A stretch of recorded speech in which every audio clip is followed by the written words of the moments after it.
चंडीगढ़ से शिमला तक। जनवरी मास का अंतिम सप्ताह था। शीत ऋतु अपने पूरे यौवन पर थी। गुरु गोविंद सिंह के नौनिहालों की बलिदान स्थली फतेहगढ़ से हम लोग मोटर द्वारा स्थापित की नवीन शैलियों पर निर्मित पंजाब की राजधानी चंडीगढ़ पहुंचे। देश के विभाजन के बाद बने इस नगर का अपना अनूठा आकर्षण है। यहाँ पहुंचने पर लगता है जैसे हम भारत के नहीं वरन पश्चिम के किसी कलात्मक व स्वच्छ शहर में पहुंच गए हों। यहाँ की साफ सुथरी सड़कें, करीने से निर्मित भव्य भवन तथा हजारों की संख्या में अशोक, अमतलास, कचनार और गुलमोहर के हरिमिता का आवरण ओढ़े वृक्ष यात्रियों के मन प्राणों पर अमिट छाप अंकित कर देने की क्षमता रखते हैं।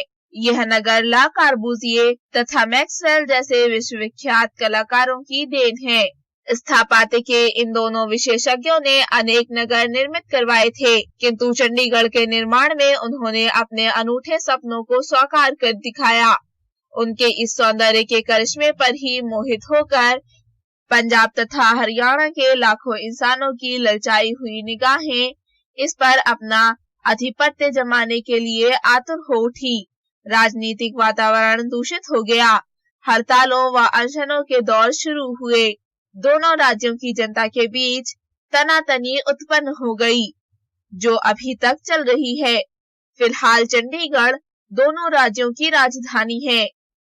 गत वर्षों से चंडीगढ़ का रूप बड़ी तेजी से बदल रहा है। स्वर्गीय नेहरू ने इस नगर के निर्माण में विशेष रुचि ली थी। यहाँ पर निर्मित सेक्रेटेरिएट, हाई कोर्ट व अनेक सरकारी कार्यालयों के भवन आधुनिक वास्तुकला के शानदार उदाहरण हैं। भवनों का निर्माण कुछ इस ढंग से किया गया है कि जाड़े के दिनों में खूब धूप व रोशनी मिल सके और गर्मी तथा बरसात के मौसम में लू व वर्षा की बौछार से बचाव भी हो सके। खान पान के हिसाब से चंडीगढ़ उत्तर भारत का शायद सबसे सस्ता नगर है। दूध, दही, होटल में भोजन, ठेलों पर छोले भटूरे, हलवा पूरी, चाट आदि अपेक्षाकृत सस्ते भावों पर उपलब्ध होते हैं। फैशन के क्षेत्र में भी यह नगर बहुत आगे निकलता जा रहा है। नगर से थोड़ी दूर सुखना झील एक सुंदर पिकनिक स्पॉट है। रविवार व अन्य अवकाश के दिनों में यहाँ खूब रौनक होती है। नगर के लगभग प्रत्येक भाग से शिवालिक पहाड़ियां अपनी संपूर्ण शोभा लिए दिखाई पड़ती हैं। चंडीगढ़ में सैलानियों के आकर्षण का एक और केंद्र है, रॉक गार्डन। आमतौर पर लोग उसे राज गार्डन कहकर पुकारते हैं। यह चंडीगढ़ की प्रसिद्ध झील से सचिवालय को जाने वाले रास्ते पर स्थित है। इसके निर्माता ने इसे बड़े गुप्त रूप से बनवाया है। चंडीगढ़ में जब यह बन रहा था तब किसी को इस बात की बिल्कुल जानकारी नहीं थी कि कुछ ही वर्षों बाद अपने ढंग से गार्डन निर्मित हो जाएगा। बेकार का कूड़ा कचरा समझी जाने वाली वस्तुओं का किस तरह सुंदर ढंग से उपयोग किया जा सकता है, इसका प्रमाण इसके निर्माता ने दिया है। टेढ़े मेढ़े अनगढ़ पत्थर व ईंटों के टुकड़ों, पुराने कनस्तरों व टूटे क्रॉकरी, टीन के बेकार डिब्बों, बेकार पड़ी बोतलों व शीशियों, बिजली के बेकार बल्बों, बेकार चीजों, पेड़ों की शाखाओं व पत्तियों, जानवरों की खालों तथा बेकार पड़े संगीत के यंत्रों को इस प्रकार सजाकर रंग रोगन से पोतकर इस ढंग से फिट करके रखा गया है कि ये सब बेकार वस्तुएं सजावट का सामान बन गई है। यात्रियों की सुविधा के लिए इस गार्डन में घास के 2 लॉन, 2 छोटे छोटे तालाब तथा कुआं आदि हैं। यह पाषाण उद्यान पुरानेपन व नएपन एवं प्राकृतिक व क्रमित्र के मिश्रण का एक सुंदर उदाहरण है। अनुपयोगी वस्तुओं का इस प्रकार का कुशल उपयोग निहार कर उसके निर्माता की कल्पना शक्ति, सर्जन शक्ति एवं लगन की भूरी भूरी प्रशंसा करनी पड़ती है। इस पाषाण उद्यान के निर्माता श्री नेकराम का झोपड़ी नुमा निवास स्थान भी इसी में है। श्री नेकराम इस गार्डन को अपना राज्य कहते हैं और स्वयं को इसका सम्राट। वे अभी इसके निखार में लगे हुए हैं और उन्हें आशा है कि कुछ वर्षों बाद वे इसकी और अधिक शोभा वृद्धि कर लेंगे। चंडीगढ़ देखने के बाद रेल द्वारा हम लोग 39 किलोमीटर की दूरी पर स्थित मनोरम नगरी कालका पहुंचे। उत्तर पश्चिम हिमालय की श्रेणी शिवालिक में समुद्र तल से 2400 फुट की ऊंचाई पर बसी यह एक रमणीक नगरी है। बड़ी लाइन का यह अंतिम स्टेशन है और यहाँ से शिमला के लिए छोटी लाइन शुरू होती है। कालका की स्वच्छता तथा मनोहारी प्राकृतिक सौंदर्य निहार कर निसंकोच इस नगरी को एक हिल स्टेशन स्वीकार करना पड़ता है। सुंदर पहाड़ी की पृष्ठभूमि लिए हुए यहाँ का मुख्य बाजार चौड़ा, सीधा व चित्ताकर्षक है। पावस ऋतु में तो यहाँ की स्वच्छता आंखों में समाई रहती है, कीचड़ का नाम तक नहीं होता। वरन वर्षा की तीव्र बौछारों से यहाँ का बाजार तथा संकरी गलियां भी एकदम चमचमाने लगती हैं। बड़े बड़े नगरों के कोलाहल से दूर यहाँ के शांत वातावरण में पहुंचकर व्यक्ति अपने सांसारिक बंधनों एवं परेशानियों को भूलकर एक अद्भुत प्रकार के सुख की अनुभूति करता है। समुद्र तल से लगभग 5000 फुट की ऊंचाई पर स्थित हिमाचल प्रदेश की मनोरम नगरी कसौली यहाँ से दृष्टिगोचर होती है। कालका से कसौली तक का पैदल मार्ग केवल 8-9 मील का है। कालका में अपने एक मित्र के सुझाव पर हम 2-3 मील की दूरी पर घग्गर नदी की सहायक नदियों कौशल्या और झज्जर के संगम पर स्थित प्राचीन धार्मिक एवं ऐतिहासिक नगरी पंजौर देखने गए। कहा जाता है कि पंजौर तथा उसके आसपास का क्षेत्र ही महाभारत कालीन विराट नगर था और महाराजा बसंत यहाँ के शासक थे। पांडवों ने अपना अज्ञातवास का वर्ष यहीं पर व्यतीत किया था। पांडवों के निवास की स्मृति को अक्षुषण बनाए रखने के लिए इस स्थान का नाम पंचपुर पड़ा, जो समयांतर में पंजौर के नाम से प्रसिद्ध हो गया। सन 1254 ईस्वी में दिल्ली के शासक नसरुद्दीन महमूद ने इस क्षेत्र पर आक्रमण कर यहाँ के प्राचीन अवशेषों को क्षति पहुंचाई। मुगल सम्राट औरंगजेब के निकट के रिश्तेदार फियाद खां की जागीर में पंजौर भी सम्मिलित था। उसने इस स्थान की प्राकृतिक छटा देखकर यहाँ पर मनोरम उद्यान बनवाए। पंजौर और उसके निकटवर्ती क्षेत्र में हमारे प्राचीन संस्कृति व कला के अनेक उदाहरण मिलते हैं। यहाँ से भारतीय शिल्पकला के कतिपय अवशेष प्राप्त हुए हैं, जिन पर संस्कृत के श्लोक अंकित हैं। पंजौर प्राचीन सरोवरों व कुंडों की नगरी है। यहाँ का प्रसिद्ध कुंड द्रौपदी की नहानी अर्थात द्रौपदी कुंड है। प्रचलित किंवदंती के अनुसार पांडवों की पत्नी द्रौपदी इस कुंड में स्नान करती थी। धारणा है कि इस कुंड का जलपान करने से अनेक प्रकार के रोगों से मुक्ति मिलती है तथा स्नान से चर्म रोग दूर होते हैं। कुंड वास्तव में गुनगुने पानी का चश्मा है, जिसके जल में स्वास्थ्यवर्धक खनिज पदार्थों का मिश्रण रहता है। सरोवर को देखने के बाद हमने मुगल शासक फियाद खां द्वारा निर्मित उद्यानों में प्रवेश किया। सुरक्षा हेतु इन उद्यानों को चारों ओर से विशाल दीवारों से घेरा हुआ है। नाना प्रकार के फलदायक वृक्षों, सरवंती लताओं तथा मनोरम वीथिकाओं के सुहावने दृश्य देखकर हृदय झूम उठता है। उद्यान 4 भागों में विभाजित है।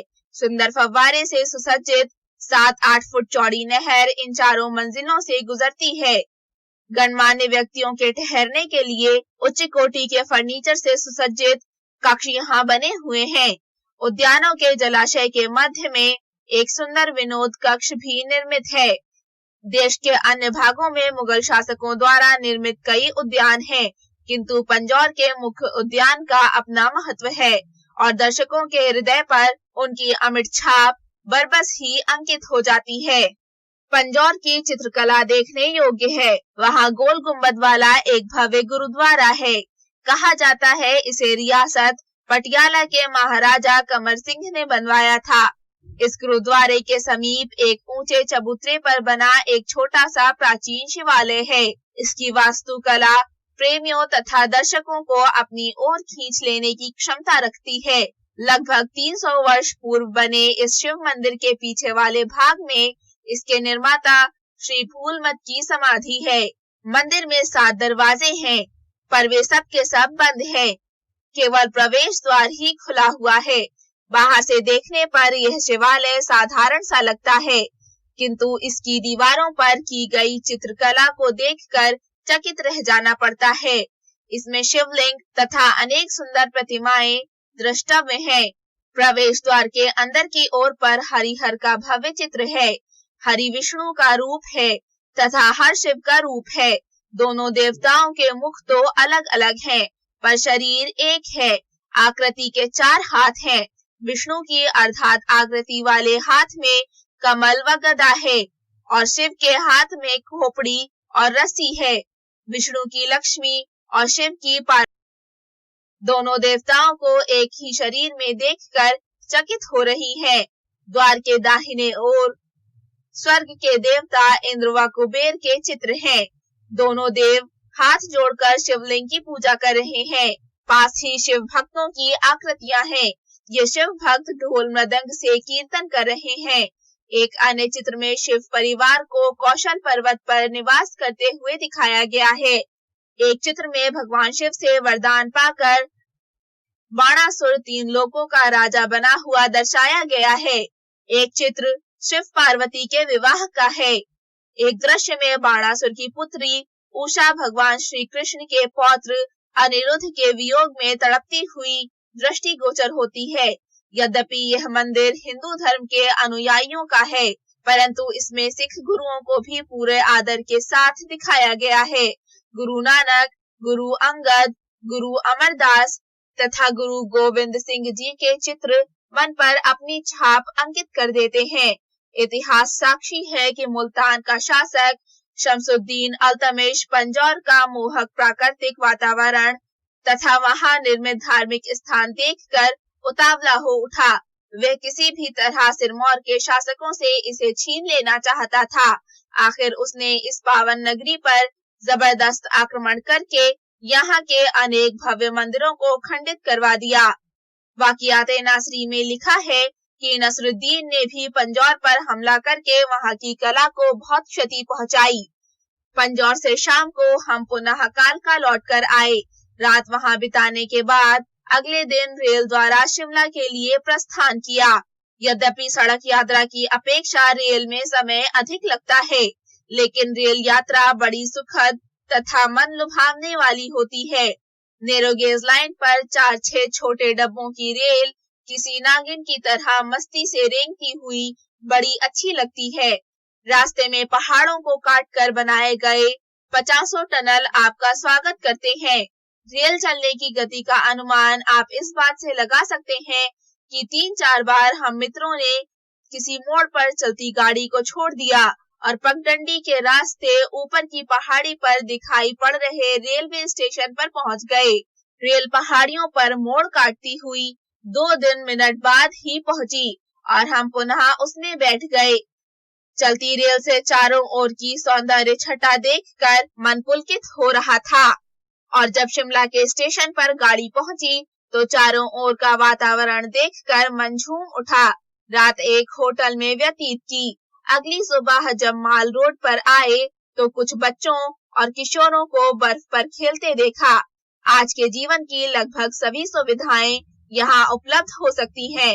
विभिन्न प्रकार के महंगे सस्ते होटल, कॉफी हाउस, नाच घर, सिनेमा व क्लब, यहाँ पर क्रिकेट, फुटबॉल तथा टेनिस आदि खेलने की सुंदर व्यवस्था है। घुड़सवारी के शौकीनों के लिए घोड़े किराए पर मिल जाते हैं। ग्रीष्म ऋतु में तो शिमला हमारी राष्ट्र एकता का प्रतीक दिखाई देता है। तब यहाँ पर क्या पंजाबी, क्या मद्रासी, क्या गुजराती और क्या बंगाली, सभी तरह के लोग एक दूसरे के साथ घूमते नजर आते हैं। दोपहर को हम खाजू मंदिर के दर्शन करने गए। शिमला आने वाले धार्मिक वृत्ति के लोग इस मंदिर में मस्तक नवाना नहीं भूलते। प्रचलित कथा के अनुसार जब महावीर हनुमान लक्ष्मण जी के लिए हिमालय से संजीवनी बूटी लेकर लौट रहे थे तो कुछ देर के लिए उन्होंने इस स्थान पर विश्राम किया था। मंदिर तथा उसके आसपास के क्षेत्र में काफी बंदर दिखाई पड़ते हैं। श्रद्धालु भक्त इन्हें हनुमान जी की सेना मानकर चने आदि खाने को देते हैं। समुद्र तल से लगभग 8000 फुट की ऊंचाई पर स्थित यह स्थान सैलानियों के रोमानी मन को व्याकुल किए बिना नहीं रहता। यहाँ से चारों ओर की बहार देखते ही बनती है। पर्वतों की हिमाच्छादित चोटियां और सब ओर बिखरी पड़ी नैसर्गिक सौंदर्य की अपार राशि को निहार कर हम स्वयं को किसी स्वप्न लोक में पा रहे थे। लगता था मानो प्रत्येक वस्तु अपना वास्तविक रूप तज कर श्वेत हिमकणों में समा जाने के लिए बेकरार हो उठी हो। एकांत जिनको प्रिय है और प्रकृति के जो उपासक हैं, उनके लिए यह उपयुक्त स्थान है। लगभग 7000 फुट की ऊंचाई पर स्थित प्राकृतिक छटा तथा स्वास्थ्यवर्धक जलवायु से समृद्ध शिमला नगर की गणना भारत के प्रथम श्रेणी के हिल स्टेशनों में की जाती है। अंग्रेजी शासनकाल में लंबे समय तक यह नगर शासन की ग्रीष्मकालीन राजधानी रहा। कहा जाता है कि सन 1815-16 ईस्वी में अंग्रेजों ने गोरखा युद्ध के बाद शिमला को स्वास्थ्यप्रद स्थान समझकर नेपाल के महाराजा से ले लिया। 19वीं सदी के तीसरे दशक तक यहाँ अनेक सरकारी कार्यालय बन गए थे तथा लोगों ने अपने घर निर्मित करवा लिए थे। सन 1864 ईस्वी में governor general sir John Larsen के काल में यह नगर भारत की ग्रीष्मकालीन राजधानी था। शिमला में अनेक स्थान सैलानियों को अपनी ओर खींचते हैं। गोल्फ के शौकीनों के लिए विशाल मैदान है। रिज से 1 मील नीचे घुड़दौड़ का मैदान है। यहाँ का मुख्य बाजार माल रोड रिज पर स्थित है। यहाँ प्राय सैलानियों की चहल पहल रहती है। शिमला नगर से थोड़ी दूर पर घने जंगलों में चैल नामक दर्शनीय स्थान है। आखेट के शौकीन यहाँ आते रहते हैं। महाराजा पटियाला प्राय कई दिनों तक यहाँ निवास करते थे। यहाँ के पर्वतों के नीचे प्रवाहित सतलुज नदी का दृश्य बड़ा सुखद प्रतीत होता है। यहाँ रात के समय कसौली तथा शिमला नगर की जगमगाती बत्तियां इस प्रकार दृष्टिगोचर होती हैं, मानो आकाश में सहस्रों सितारे जगमगा रहे हों। पश्चिमी सभ्यता में रंगे इस नगर ने राष्ट्रीय आंदोलन में भी महत्वपूर्ण भूमिका अदा की है। गांधी इरविन समझौते के समय गांधी जी, कस्तूरबा जी, सरदार पटेल, सीमांत गांधी व पंजाब के केसरी लाला लाजपत राय यहाँ पधारे थे। शिमला की गोलमेज कॉन्फ्रेंस का अपना महत्व है। भारत विभाजन के संबंध में भी नेताओं की वार्ताएं इसी नगर में हुई थी। सन 1971 ईस्वी में भारत पाक युद्ध के बाद स्वर्गीय श्रीमती इंदिरा गांधी तथा भुट्टो के मध्य शिमला समझौता भी यही संपन्न हुआ था।